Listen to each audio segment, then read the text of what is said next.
Stepstone presenting RERA and DTCP approved on-road beach resort plots. Just 2 minutes drive from Kovalam. Premium beach resort plots 22 lakhs onwards. For free site visit, call 8682089820. இந்த ஆர்ப்பாட்டத்தையும் நம்ம வரவேற்கணும். ஏன்னா அரசு இந்த பாதிக்கப்பட்ட குடும்பங்களுக்காக அதுவும் இந்த மாதிரி இந்த பாதிக்கப்பட்டவர்களை மேடை ஏற்றி நடத்துகின்ற ஆர்ப்பாட்டன்றது ஒரு வரவேற்க தகுந்த ஒரு விஷயம். ஆனால் அது ஒரு பேசு பொருளாக மாறுது. 24 குடும்பங்கள் ஏற்கனவே பாதிக்கப்பட்ட நிலையில் அஜித்குமாருடைய குடும்பம் இது தொடர்ச்சியாக இது நடக்குது. இல்லை, சட்ட ஒழுங்கை நீங்கள் சரி செய்யலை அப்படின்னா நிச்சயமாக மக்களோடு மக்களாக இணைந்து நாங்கள் அரசுக்கு எதிராக மிகப்பெரிய போராட்டத்தை முன்னெடுப்போங்கிறாரு. இது எல்லாம் அப்போ இது அரசுக்கு எதிரான ஒரு கண்டன ஆர்ப்பாட்டம் தான். இல்லை, நான் கேட்குறதுடைய அர்த்தம் தெரியுதா? அது பேசுகிறாங்க, ஆளுக்கு 2 நிமிஷம் பேசுனது, ஒரு சுரத்தே இல்லாமல் ஒவ்வொருத்தரும் பேசுனது, இது சடங்கு பூர்வமாக அடையாளப்பூர்வமாக தெரிகிறதா அல்லது உணர்வுபூர்வமாக இந்த போராட்டத்தை எடுத்து ஒரு பெரிய அரசுக்கு எதிராக முழங்கியதாக பார்க்கிறீர்களா அப்படி கேட்குறேன். ஆளுங்கட்சி தனக்கு எதிராக போராட்டம் நடத்துறது விடுமா? சரி, நீங்கள் ஒரு 2 லட்சம் பேர் திரண்டு வந்து போலீஸ் தடுத்துட்டாங்க அப்படின்னு சொன்னால் நான் ஏற்றுக்குவேன். போலீஸ் உண்மையிலேயே உங்களை தடுத்துருக்காங்க, நீங்கள் அதை மீறி தான் பண்ணியிருக்கீங்க. போலீஸாக அங்கங்கே வர்ற வாகனங்கள் மாவட்டத்தில் அப்படி தடுத்துருக்காங்க.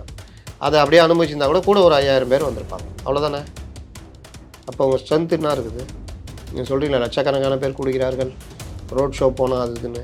அப்போ கோயம்புத்தூர்லேயும் மற்றதுலேயும் கூடுனது என்னது? ஆர்ப்பாட்டத்துடைய நோக்கம் என்ன?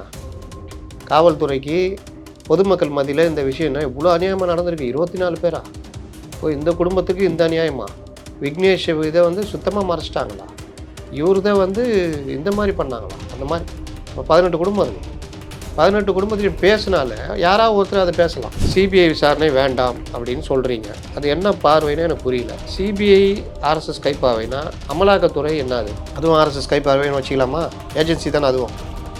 அப்போ அமலாக்கத்துறை இங்கே டாஸ்மார்க்கு எதிராக ரைடு பண்ணுதுன்னா அதை எதிர்க்கலாமா? ஆளுங்கட்சியோடு சேர்ந்துக்கிட்டு சொல்லுங்கள். இவங்க அப்படி தானே சொல்கிறாங்க. செந்தில் பாலாஜிக்கு நடந்தது அநியாயம்னு சொல்லலாமா?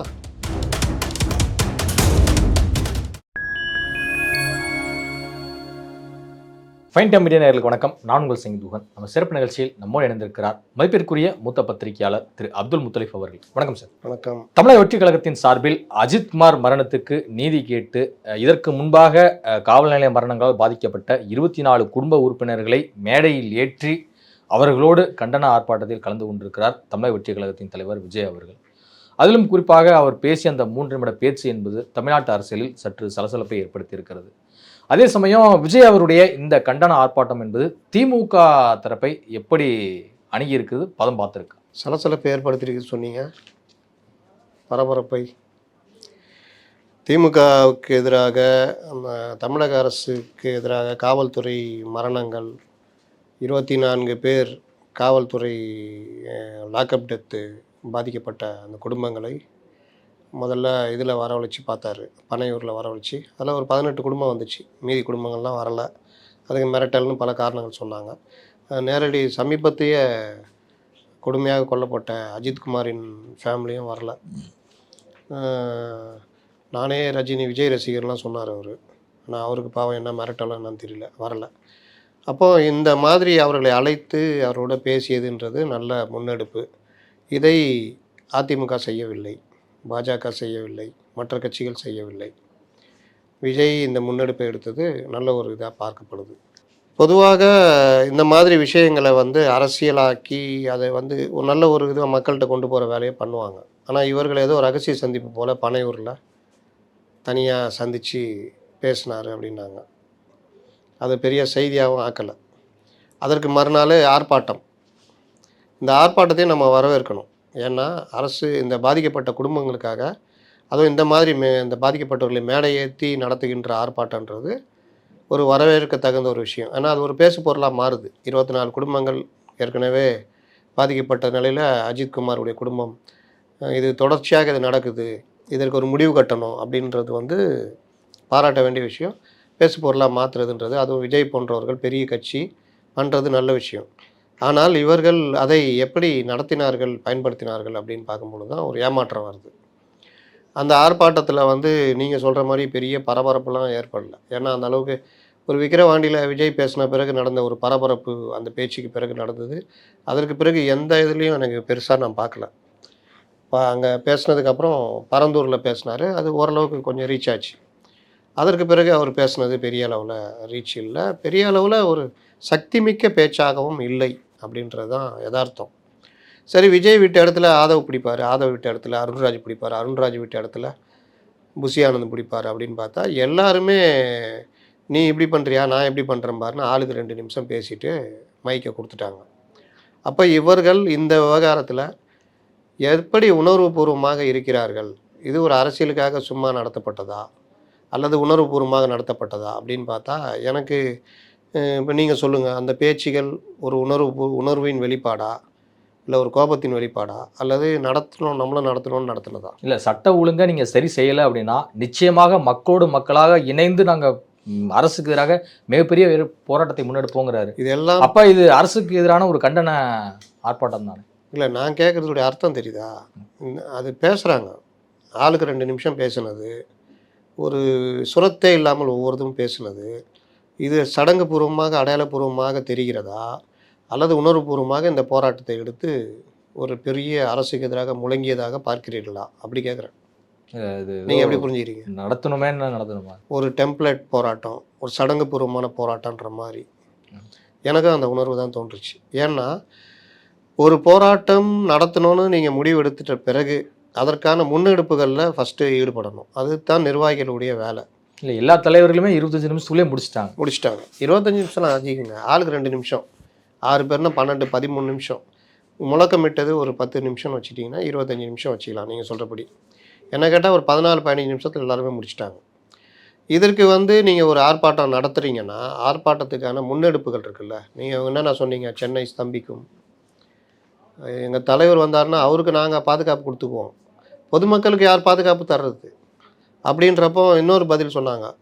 பொதுவாக ரசிகர்கள் மட்டுமல்ல, பொதுமக்களே திரண்டு பிள்ளை குட்டிகளோட திரண்டுறதெல்லாம் நம்ம பார்க்குறோம் அப்படின்னு. நேற்று எங்கே போனாங்க அவங்கெல்லாம்? சரி, முன்னெடுப்பு எடுத்தீங்க, என்ன பண்ணீங்கன்னு கேட்டால் வர போலீஸ் தடுத்துட்டாங்க, அங்கே தடுத்துட்டாங்க, இங்கே போலீஸ் தடுக்க தான் செய்யும். ஆளுங்கட்சி தனக்கு எதிராக போராட்டம் நடத்துறது விடுமா? சரி, நீங்கள் ஒரு 2 லட்சம் பேர் திரண்டு வந்து போலீஸ் தடுத்துட்டாங்க அப்படின்னு சொன்னால் நான் ஏற்றுக்குவேன். போலீஸ் உண்மையிலேயே உங்களை தடுத்துருக்காங்க, நீங்கள் அதை மீறி தான் பண்ணியிருக்கீங்கன்னு. போலீஸாக அங்கங்கே வர்ற வாகனங்கள் மாவட்டத்தில் அப்படி இப்படி தடுத்துருக்காங்க. அதை அப்படியே அனுமதிச்சிருந்தா கூட ஒரு 5000 பேர் வந்திருப்பாங்க, அவ்வளோதானே? அப்போ உங்கள் ஸ்ட்ரென்த் என்ன இருக்குது? நீங்கள் சொல்கிறீங்களா லட்சக்கணக்கான பேர் கூடுகிறார்கள், ரோட் ஷோ போனால் அது இதுன்னு. அப்போ கோயம்புத்தூர்லேயும் மற்றதுலேயும் கூடுனது என்னது? ஒரு ரசிக மனப்பான்மையில் தலைவர் வராரு பார்க்கலான்னு வந்த ஒரு கூட்டம். பல மாவட்டங்கள்லேருந்து நீங்கள் வர வச்சு, நாங்களாம் அப்போவே சொன்னோம், மாவட்ட ரீதியாக சொல்லி வர வச்ச கூட்டம்னு. இந்த ஆர்ப்பாட்டத்துக்கு அதை கூட புஷி ஆனந்த் செய்யவில்லை அப்படின்றது தான் இதில் வந்தது.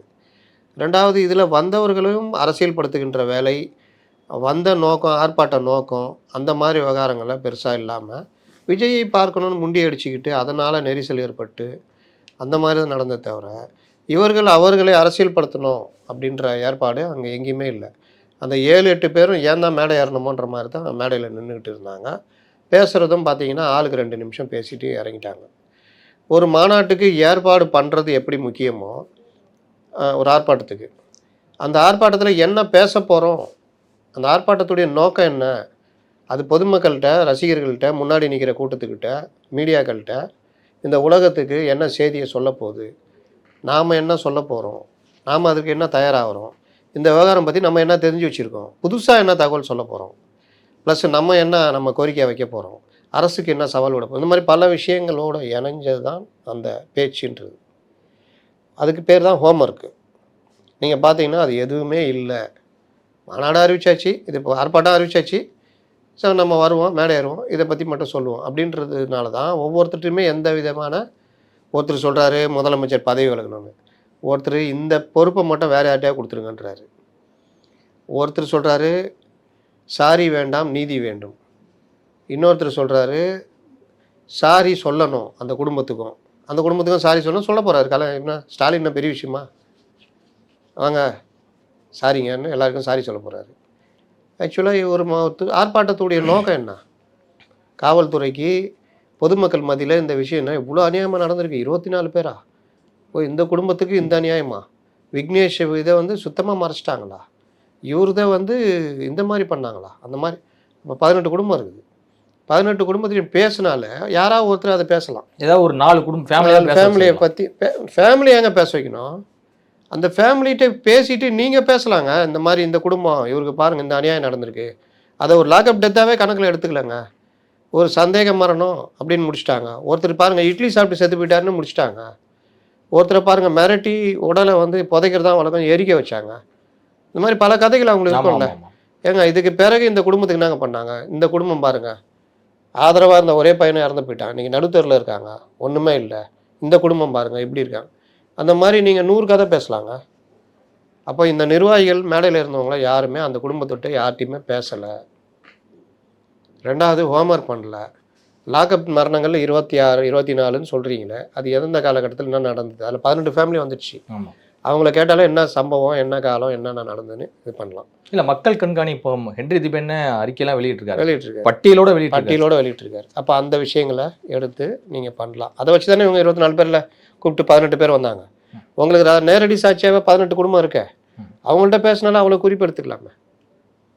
விஜய் பார்த்தார்ல, என்ன பார்த்தா 1 மணி நேரம் கண்டென்ட்டாக இருக்குமே. அஜித்குமார் மேட்டரில் என்ன நடந்துச்சுன்னு சமீபத்திய நிகழ்வு இல்லை, அவரை வந்து எஃப்ஐஆர் போடாமல் தூக்குனது, சட்டவிரோதமாக பண்ணது, டிஎஸ்பி டீமை வந்து தூக்குனது. அப்போ டிஎஸ்பிக்கு யார் உத்தரவிட்டது? அந்த சார் எங்கே? அவர் மேலே நடவடிக்கை வரல இது வரைக்கும். சிபிஐ இன்னொன்று இவர்களுடைய குழப்பம் பாருங்கள். சிபிஐக்கு உத்தரவிட்டீங்க, எஸ்ஐடி வேணும். எஸ்ஐடி எல்லா இடத்துலையுமே உங்களுக்கு சக்ஸஸா? நான் கேட்குறேன். யார் அந்த சாருன்னு கேட்குறாங்க. அண்ணா யூனிவர்சிட்டி மேட்டரில் கோர்ட்டு பார்வையில் தான் எஸ்ஐடி வந்தது.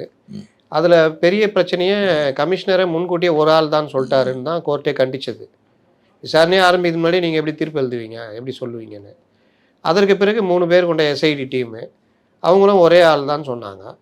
இன்றைக்கி யார் அந்த சாருன்ற கோரிக்கை இருக்கா இல்லையா? நாங்கள் வந்ததும் இந்த விசாரணையை மீண்டும் விடமாட்டோம் பண்ணுவோன்னு எடப்பாடி பழனிசாமி பேசினாரா இல்லையா?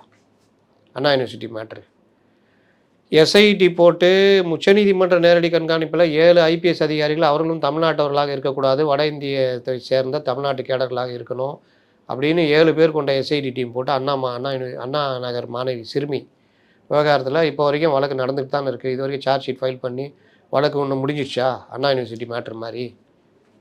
அப்போ எஸ்ஐடி சிபிஐ இதெல்லாம் மேட்ரு இல்லை. விசாரணை எப்படி போகுது, என்ன அழுத்தம் கொடுக்குறீங்கன்னு தான் மேட்ரு. அருணா ஜெகதீசன் அறிக்கை போட்டு அந்த இதில் தூத்துக்குடியில் பண்ணாங்க. நாங்கள் வந்தால் அப்படி பண்ணுவோம் இப்படி பண்ணுவோம்னா சொன்னாங்க.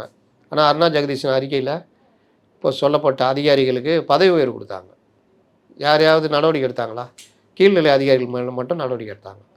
அப்போ இந்த மாதிரி விவகாரங்கள் எல்லாம் சொல்கிறது ஒன்று செய்கிறது ஒன்றா தான் இருக்கும். சிபிஐ வந்து ஆர்எஸ்எஸ் உடைய கைப்பாவைன்னு நீங்கள் சொல்கிறீங்க, சிபிஐ விசாரணை வேண்டாம் அப்படின்னு சொல்கிறீங்க. அது என்ன பார்வைன்னு எனக்கு புரியல. சிபிஐ ஆர்எஸ்எஸ் கைப்பாவைனா அமலாக்கத்துறை என்னது? அதுவும் ஆர்எஸ்எஸ் கைப்பாவைன்னு வச்சுக்கலாமா? ஏஜென்சி தானே அதுவும். அப்போ அமலாக்கத்துறை இங்கே டாஸ்மார்க்கு எதிராக ரெய்டு பண்ணுதுன்னா அதை எதிர்க்கலாமா? ஆளுங்கட்சியோடு சேர்ந்துக்கிட்டு சொல்லுங்கள். இவங்க அப்படி தானே சொல்கிறாங்க. செந்தில் பாலாஜிக்கு நடந்தது அநியாயம்னு சொல்லலாமா? மணல் முறைகேடில் அமலாக்கத்துறை ரெய்டு நடத்துனது தப்புன்னு சொல்லிடலாமா? ஏன்னா ஆர்எஸ்எஸ் கைப்பாவை அப்படின்ட்டு. இல்லை கோர்ட்டு கண்காணிப்பில் வந்து ஒரு ஸ்பெஷல் இதை முதல்ல முடிச்சிருவோம். விஜய் அவருடைய நான் அதுக்கு வரேன், அப்புறம் வரேன். இதை முதல்ல முடிச்சிருவோம். இதெல்லாம் சொல்லலாமா? சொல்ல முடியாதுல்ல. அப்போ ஏஜென்சின்றது நீங்கள் போட்டு இஷ்டத்துக்கெல்லாம் பண்ண முடியாது. ஏஜென்சிகளை தவறாக பயன்படுத்தின உண்டு. அப்படி பண்ணது கோர்ட்டும் தலையிட்டு கோர்ட்டில் வாங்கி கட்டிக்கிட்டதும் உண்டு. அதனால் தப்பு இல்லாமல் தப்பே செய்யாமல் ஏஜென்சியால் வரவும் முடியாது. வர முடியுமா? அப்படின்னா எல்லாருமே யோக்கிய சீலர்களா? ஆனால் ஆதாரம் இல்லாதனால கம்முன்னு விட்டு வச்சுருக்காங்க. கரெக்டாக? இப்போ உங்களை கேட்டால் பாரு வருஷப்படுத்துவீங்க. இந்தந்த துறையில் ரெய்டு நடத்தினா பலர் மாட்டுவாங்க சார், நீங்களே சொல்லுவீங்க. எல்லாரும் யாரை கேட்டாலும் சொல்லுவாங்க. ஏன் நடத்தலை? ஒரு ப்ரெடிகேட்டட் அஃபென்ஸ் வேணும், அதுக்கு ஒரு எஃப்ஐஆர் போட்டிருக்கணும், ஏதோ ஒன்று இருக்கணும். அப்போ தானே வர முடியும் ஏஜென்சி. இப்போ இந்த டிவிஎஸ்சிலையாவது பதிஞ்சிருந்தாங்க, எஃப்ஐஆர் போட்டிருந்தாங்கன்னா அதை டேக் ஓவர் பண்ணணும். அதுக்கே டிவிஎஸ்சியே செல்லாது அப்படின்லாம் கோர்ட்டுக்கு போய் பண்ணதெல்லாம் பார்க்குறோம். அதிலெல்லாம் உங்கள் பார்வை என்ன? தாவேகாவுடைய பார்வை என்ன? அதனால் இவர்கள் வந்து இவர்களுக்கு அந்த அடிப்படை மெச்சூரிட்டி இல்லை. இப்போ நீங்கள் சொன்ன பார்வைக்கு வர்றேன். சிபிஐ விசாரணையை நீதிமன்றம் இவர்களை பேசும் பொழுதே சிபிஐ விசாரணைக்கு ஒத்துக்கிறோன்னு இறங்கி வந்துட்டாங்க ஸ்டேட் கவர்மெண்ட்டு. சிபிஐ விசாரணை போட்ட உடனே கோர்ட்டில் சாத்தான்குளம் மேட்டரில் 7 வருஷம் ஆகும், இப்போ ஒன்றும் நடக்கலை, நீங்கள் போடுறீங்க சிபிஐ விசாரணைன்னு என்ட்ரி தீபேன்னு இவங்க சார்பில் கேட்கும் பொழுது 1 மாதத்துக்குள்ளே விசாரணையை முடித்து அறிக்கையை தாக்கல் பண்ணணும் அப்படின்னு கோர்ட்டு உத்தரவு போடுது சிபிஐ. ஏன்னா கிட்டத்தட்ட பாதி முடிஞ்சிச்சு. மேஜிஸ்ட்ரேட் விசாரணையிலேயே எடுத்துட்டார். மீதியை சிபிஐ அதிகாரிகள் விசாரித்து 1 மாதத்துக்குள்ளே, அது 1 மாதன்றது 2 மாதம் 3 மாதம் கூட ஆகும், குறுகிய காலத்தில் முடித்து சார்ஜ் ஷீட் ஃபைல் பண்ணி விசாரணை நடக்க ஆரம்பிச்சிடும். சிபிஐ கோர்ட்டுக்கு பதில் சொல்லி ஆகணும். அப்போ நேரடியாக அப்புறம் இதில் என்ன உங்களுக்கு பிரச்சனை? நான் பிடிச்ச மயில 3 கால், எனக்கு தெரிஞ்ச ஒரே நடிகர் அமிதாப் பச்சன், அவ்வளோதான்.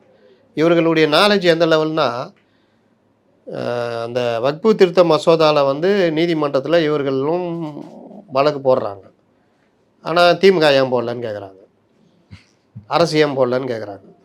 ஏமா திமுக தான் போட்டுச்சுப்பா, இல்லை அது ராசா போட்டது அப்படின்றாங்க.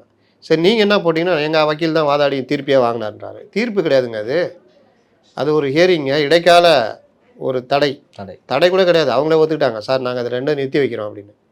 அவ்வளோதான், விசாரணை நடந்துக்கிட்டு இருக்குது.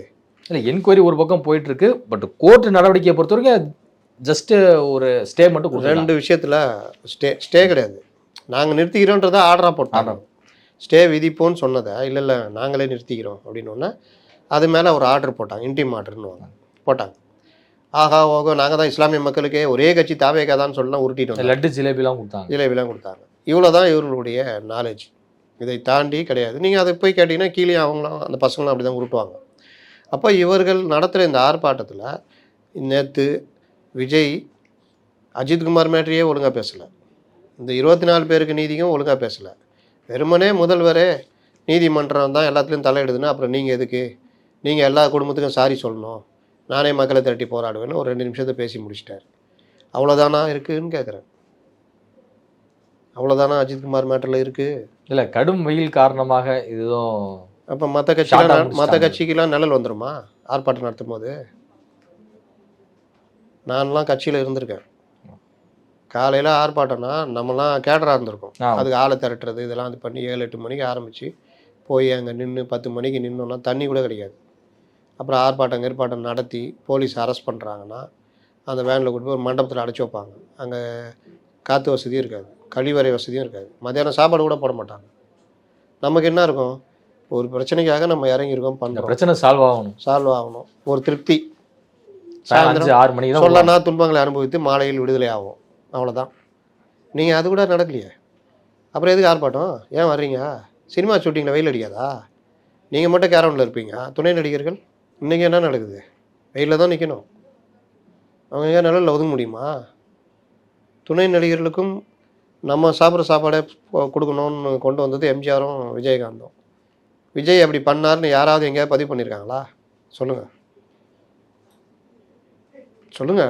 இல்லை, அதான் மன்றத்தின் சார்பில் போட்டுட்டே மன்ற உருட்டெல்லாம் விட்டுருங்க.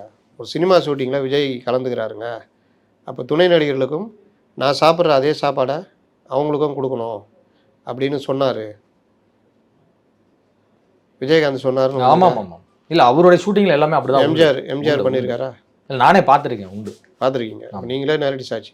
அந்த மாதிரி விஜய் சொன்னார் பண்ணாருன்னு எங்கேயாவது யாராவது பேட்டி கொடுத்துருக்காங்களான்னு கேட்குறேன். அப்போ அவர் ஷூட்டிங்லேயே அவர் அந்த மாதிரினா இதுதான் யதார்த்தம். ஆர்ப்பாட்டம்னு வந்துட்டிங்கன்னா வெயில் மழை எல்லாம் தான் இருக்கும். ஒரு தடவை திமுக நடத்தின ஆர்ப்பாட்டம், திமுக கூட்டணி கட்சிகள், நான் சொல்கிறது ஒரு 4-5 வருஷம் இருக்கும், இது மனித சங்கிலி போராட்டம், ஏதோ ஒரு எதிர்ப்பு போராட்டம், ஒன்றா சேர்ந்து வந்தாங்க எல்லாம். இல்லை, அதுக்கு முன்னாடி நினைக்கிறேன் மனித சங்கிலி போராட்டம். இங்கேருந்து கிட்டத்தட்ட தாம்பரம் வரைக்கும் நின்றுச்சு. அது நீங்கள் சொல்கிறது கலைஞர் பீரியட்லாம் நினைக்கிறேன். ஆமாம், ஈழத்தமிழர்கள் கனிமொழி எல்லாம் நேராக கலந்துக்கிட்டாங்க. ஸ்ரீலங்கா பாருங்க, ஒரு மழை, சரியான அடமலை, ஒருத்தர் கலையிலையே தெப்பலாம் நனைஞ்சு, கனிமொழிலாம் தெப்பலாம் நனைஞ்சு போய் நின்னாங்க. ஐயோ மழை, இன்னொரு நாள் நடத்திக்கலாமா? பண்ண முடியும்? பல பொதுக்கூட்டங்கள் மழை பெய்யும் போது நின்று எல்லாம் ஆமா, ஆமா. ஓரம் நிற்பாங்க. என்டிகே பொதுக்கூட்டம்லாம் நடந்துட்டு தான் அப்படி பேசுறது. நடக்குது. சரி, தேர்தல் பிரச்சார காலத்தில் என்ன பண்ணுவீங்க? வெயிலுன்னா 2 நிமிஷம் பேசி போடுவீங்களா? ஜனங்கள்லாம் வெயிலில் நிற்கிறாங்க அப்படின்னு சொல்லுங்க. அப்போ இது காரணம் இல்லைன்னு தெரியுதா? நீங்கள் யாராவது பேசணும்னா கேட்க தானே போகிறாங்க, ஓடிட போகிறாங்க. தலைவரே, முடி தலைவரே, ஒரே வெயிலாகுது நான் சொல்ல போகிறாங்க? இல்லை. நீங்கள் ஆர்ப்பாட்டம் வந்தது நோக்கம் என்ன? பாதிக்கப்பட்ட 24 குடும்பங்களுக்கு நீதி கிடைக்கணும், அஜித்குமார் இதுக்கும் நீதி கிடைக்கணும்னு. அப்போ அதுலேயே நீங்கள் அவ்வளோ பேசியிருக்கலாமே. சரி, அதை விட்டுருங்க. தமிழ்நாட்டில் பிரச்சனையே இல்லையா வேறு? எவ்வளோ பேசியிருக்கலாம். சரி, நீங்கள் பேசல, ஆதவ் பேசியிருக்கலாம்ல, புசி பேசியிருக்கலாம்ல, சிடிஆர் பேசியிருக்கலாம்ல, அருண்ராஜ் பேசியிருக்கலாம்ல. எல்லாம் பாருங்கள் 2 நிமிஷம். அதனால் இவர்கள் இன்னும் அந்த விஷயத்தில் பயிற்சி பெறவில்லை. ஹோம்ஒர்க் யாரும் ஹோம்ஒர்க் பண்ணல. ஹோம்ஒர்க் பண்ணாமலாம் நீ அரசியல் பண்ணவே முடியாதுங்க. ஜெயலலிதா சினிமா நடிகையாக இருந்து வந்தவங்க தான். ஆனால் வந்த பிறகு அவர்கள் அரசியல்வாதியாக மாறிட்டாங்க. அதுக்கேற்ற ஹோம்ஒர்க் பண்ணாங்க. கலைஞர் சொல்லவே வேணாம், எம்ஜிஆர் சொல்லவே வேணாம். நான் இன்னொன்று சொல்கிறேன், கலைஞர் மிகப்பெரிய தலைவர், அவருக்கு யாரும் சொல்லிக் கொடுக்க தேவையில்லை. அவர் எல்லாவற்றையும் உருவாக்குபவர்.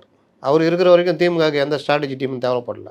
6 மணிக்கெல்லாம் எல்லா பத்திரிகையும் படிச்சிருவார், எல்லார்ட்டையும் பேசிடுவார், எல்லார்ட்டையும் பழகிடுவார், கட்சிக்காரங்கள்ட்ட பேசுவார், பத்திரிகையாளர்கள்னு அவருக்கு ஒரு கூட்டம் இருக்கும், அவங்கள்ட்ட பேசுவார், மற்ற கட்சிக்காரங்கள்ட்ட பேசுவார், கட்சிக்கு வெளியே இருக்கிறவங்கள்ட்ட பேசுவார். எல்லாம் ஏன் இதெல்லாம் பேசுகிறாங்க, ஏன் இதெல்லாம் பண்ணுறாங்க, எல்லா தரப்பு கருத்துக்களையும் உள்வாங்கிக்கணும். தெரிஞ்சுக்கணும். நாட்டில் என்ன நடக்குன்னு தெரிஞ்சுக்கணும். நம்மக்கிட்ட பொய்யா சொல்லுவோம். தலைவரை, இந்த ரோட்டில் போனீங்கன்னா அப்படியே பாலாரும் தென்னாரும் ஓடுது தலைவரை, செம்ம தலைவரை, நம்ம மாவட்டத்தில் எப்படி தலைவர் அப்படி இப்படின்னு. அந்த மாவட்டத்தில் பத்திரிகையாளர் வேறு இல்லாட்டி வேறு கட்சிக்காரன் இல்லை நம்ம கட்சியிலேயே கொஞ்சம் உண்மை பேசுகிறோம். அவனுக்கு என்ன ஏன்னா சார் இந்த மாதிரி தலைவர், அந்த மாதிரி விஷயம் தலைவர். இப்படி தான் கூட ஒருத்தர் இருந்தார். அவர் எல்லா ஃபோனையும் அட்டன் பண்ணுவார், எல்லா விஷயங்களும் தகவல் பண்ணுவார், ஃபோனை கொடுப்பாரு. சண்முகநாதன் தலைவரை போய் பார்க்கணுன்னு நினச்சா நேராக போய் பார்க்கறது, பர்மிஷன் வாங்கிட்டு மேலே போய் பார்த்துடலாம். நிர்வாகிகள் அறிவாலயத்துக்கு வருவார். இந்த மாதிரி உடன்பிறப்புடன் வா, ஒன்றிணைவோம் வா, ஓரணியில் தமிழகம், இப்படிலாம் டெம்ப்ளேட்டில் போர்டு எழுதிக்கின்னு அன்றைக்கி மட்டும் அறிவாலயம் வந்து உக்காந்து உங்களுடன் ஸ்டாலின் அப்படிலாம் கிடையாது. உங்களுடன் கருணாநிதி டெய்லி தான். அவர் வாட்டில் வருவார், நிர்வாகிகள் வருவாங்க, பார்க்குறோம். 2-3 மணி நேரமாவது நிர்வாகிகள் சந்திப்பு எல்லோரும் கூட சந்திப்பார், வருவாங்க போவாங்க. அந்த மாவட்டத்துலேருந்து பர்மிஷன் கேட்டு அப்பாயின்மெண்ட் கேட்பாங்க, பார்ப்பாங்க, போவாங்க, ஃபோட்டோ எடுத்துக்குவாங்க. சில பேர் மனு கொடுப்பாங்க. இது ஜெயலலிதாக்கிட்டே இந்த பழக்கம் இருந்தது. அவங்க நேரடியாக தொண்டர்களை சந்திக்காட்டினாலும் மனுக்கள் மூலியமாக மனுக்கள் கலெக்ட் பண்ணப்படும். அதில் வர்ற விஷயங்களை ஸ்க்ரூட்னைஸ் பண்ணி வரும், அதை இது பண்ணுவாங்க. பத்திரிகையில் பார்ப்பாங்க, பத்திரிகையில் வர்றதை வச்சுக்கிட்டு எடுத்துக்கிட்டு அதில் நடவடிக்கை எடுப்பாங்க. இந்த மாதிரி எம்ஜிஆரும் அப்படி தான். மக்கள் தொடர்பு இருந்துக்கிட்டே இருக்கும். மக்கள் தொடர்பு, அறிஞர்கள் தொடர்பு, பத்திரிகையாளர்கள் தொடர்பு, கல்வியாளர்கள், யார் யார் இருக்காங்களோ அவங்க தொடர்புலாம். நீங்கள் என்ன பண்ணுறீங்க விஜய்? புஷியானந்தை தாண்டி யாரை பார்க்குறீங்க? புஷியானந்து, அந்த இவர் ஜானாரகிசாமி, இப்போ புதுசாக ஒருத்தர் விஷ்ணு ரெட்டின்னு வந்திருக்காரு, அவர், எப்போவாவது ஆதவ அர்ஜுனா, வெங்கட்ராமன் அவர் கூட இருக்கிறவர் பொருளாளர். வேறு யாரை பார்க்குறீங்க? இவங்கெல்லாம் உங்கள் கட்சிக்காரன் தான். எது கேட்டாலும் சூப்பரு, பெஸ்ட்டு தலைவர் அவள் தான். நம்ம வெறும் டேட்டு மட்டும் தான் குறிக்கணும். என்னைக்கு பதவியாக இருக்கிறோம், அது ராகு காலமாக குளிகையா, இந்த மாதிரி நம்ம குறிக்கணும். இவர் முத்துவேல் ஸ்டாலின் சொன்ன மாதிரி நம்மளும் ஏதாவது சந்திரசேகர், ஜோசப் விஜய்ன்ற மாதிரி ஏதாவது ஒரு டெம்ப்ளேட் வச்சு சொல்லணும். அவள் தான் தலைவரை. மற்றபடி நம்ம முதலமைச்சர் ஆகிட்டோம்.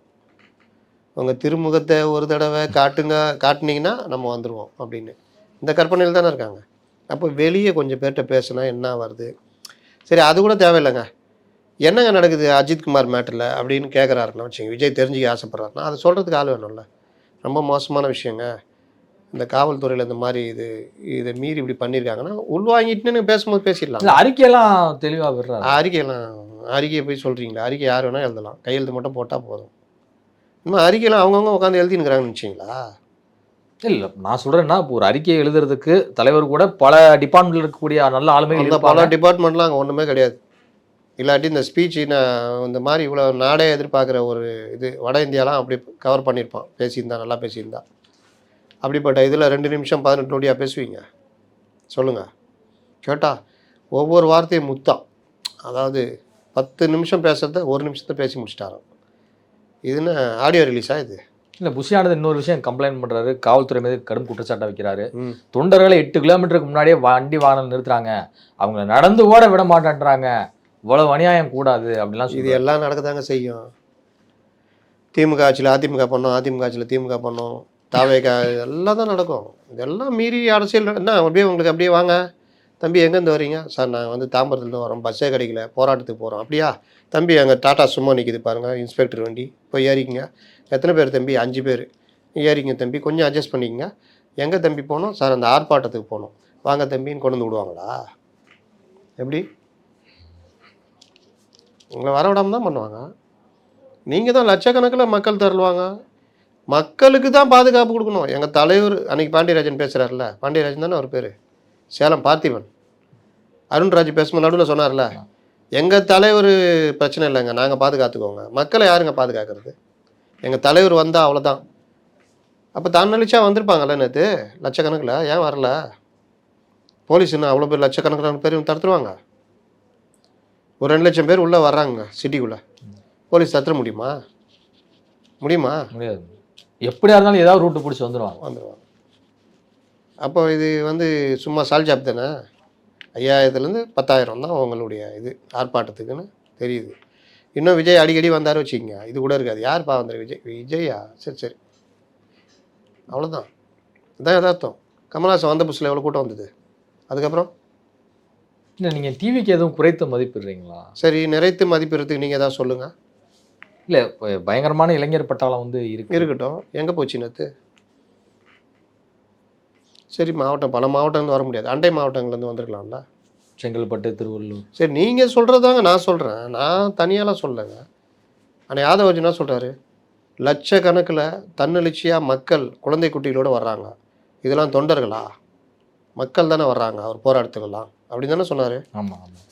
கோயம்புத்தூரில் வந்தாங்கல்ல, மதுரையில் வந்து சொன்னார்ல. நாங்கள் அப்போவே சொன்னோம், இது திரட்டப்பட்ட கூட்டம், அந்தந்த மாவட்டத்திலேருந்து கண்டிப்பாக கூட்டு வரணும்னு சொல்லிட்டு சொல்லி தான் வந்ததுன்னு. இங்கேயும் அந்த வேலையை பண்ணி தான் வந்திருப்பாங்க. இங்கே அவர்களுக்கு அதில் அக்கறை இல்லை. இந்த ஆர்ப்பாட்டக்கரைப்பட்டெல்லாம் புஷி ஆனதுக்கு அக்கறை இல்லை. ஏதோ நடத்திட்டு ஒரு டெம்ப்ளேட்டுக்கு பேருக்கு நடத்திட்டு போகலாம், அதனால தான் அந்த கூட்டம். இப்போ புரியுதா? இதுதான் ஒரு நிலைமை. நான் எங்கே இதுலேருந்து குறைச்சி மதிப்பிடுறேன்? உங்கள்கிட்டருந்து எடுத்து தான் நான் சொல்கிறேன். நான் தனியாக எடுக்கலையே. லட்சக்கணக்கானர். நீங்கள் ஒரு வாரமாக என்ன போட்டிருந்தீங்க? சென்னை ஸ்தம்பிக்க போகுதுன்னு போட்டிருந்தீங்க. ஆமாம், பெரிய நிகழ்ச்சி, சம்பவம் நடக்க போகுது. என்கிட்ட கூட ஒரு பத்திரிகையாளர் ஃபோன் பண்ணி, என்னங்க சென்னை ஸ்தம்பிக்க போகுதுன்றாங்க, ஒரு பெரிய அறிவிப்பு வருது, பயங்கரமாக, எல்லாம் ஒன்றும் இல்லைங்க, விஜய் கலந்துக்க போகிறாருங்க, அதை தான் அவங்க வந்து உருட்டின்னுக்குறாங்க அப்படின்னா. நான் கூட நினச்சேன் ஒரு 1 லட்சம் பேர்கிட்ட. 1 லட்சம்லாம் தாங்காது சென்னை, தெரியுமா? பொதுவாக 1 லட்சம்னா 5 லட்சம் பேர் சொல்லுவாங்க அவங்க கட்சிக்காரங்க, எல்லா கட்சியிலையுமே. வாய்க்கு வந்தது இல்லை, பார்க்கறதுக்கு அப்படி தெரியும். 1 லட்சம் பேர் திரண்டானா 5 லட்சம் பேர் மாதிரி தெரியும். நீங்கள் ஒரு 50,000 பேர் திரண்டா சென்னை ஸ்தம்பிச்சிட்ருக்கோம் அந்த இடம். நீங்கள் அந்த பீச் ரோடு தாண்டி கூட்டம் இருந்திருக்கும். நீங்கள் பார்த்தீங்கன்னா இந்த ரோடு கூட ஃபுல்லாக ஆக்கலை, அவ்வளோதான். 100 மீட்டருலேருந்து ஒரு 500 மீட்டர் கூட இல்லை, அவ்வளோதான். அப்போ இதுதான் நிலைமைன்றது தான் யதார்த்தம்னு சொல்ல வரேன். இதுவரை உங்கள் பல்வேறு கருத்துக்கள் உங்களுக்கு கரெக்ட்.